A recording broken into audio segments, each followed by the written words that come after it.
Shalom and good day all, this is Healing29 back again for another indie comic review, and in this indie comic review I'm covering Assassin's Apprentice, volume or book 2, issue 2, and also Kingspawn issue 29, which also has McFarlane on it. I'll now get things organised for the first one that I'll be reviewing.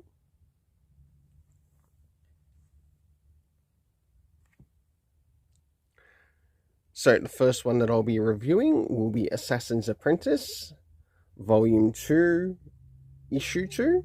So starting off with first things first, does this cover in any way, shape or form connect to something that is happening inside with the story?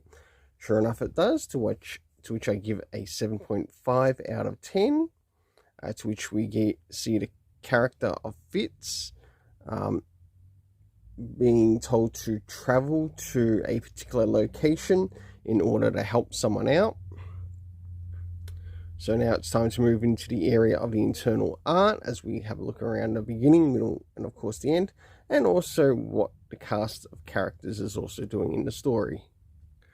So as the story begins, we have Fitz, who has just returned from basically completing one job, and he's now basically getting ready to be told what his next job is going to be,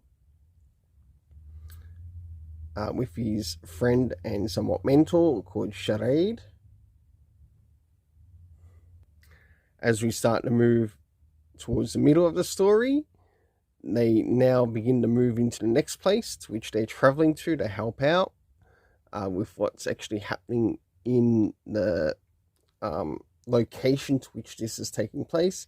If I were to bring up one thing that is I see sort of constantly with this story, it starts off really well, it can start off really well within the first issue to say where things are taking place, but it really needs to constantly keep it up with each and every additional issue.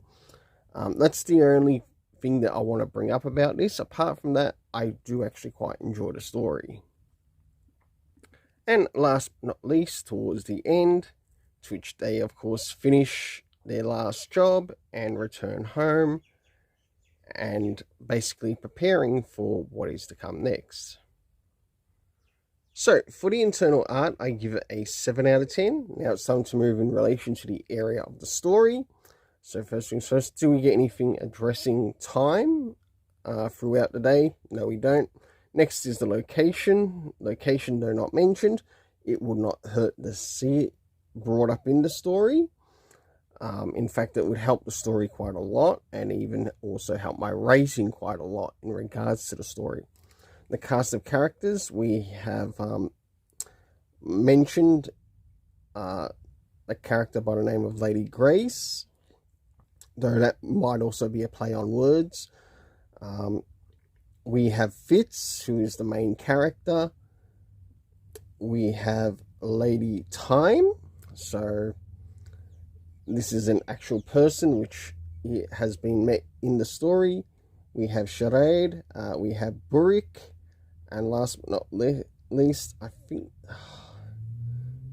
I've got terrible writing here. I think it's Loris or something like that. For the overall story rating, I give it a 7 out of 10. Now it's time to move into Kingspawn issue 29. And it's going to be quite interesting to see how things go when we reach issue 30. So, as we start to move into Kingspawn issue 29, does this cover in any way, shape or form connect to something that is happening inside with the story?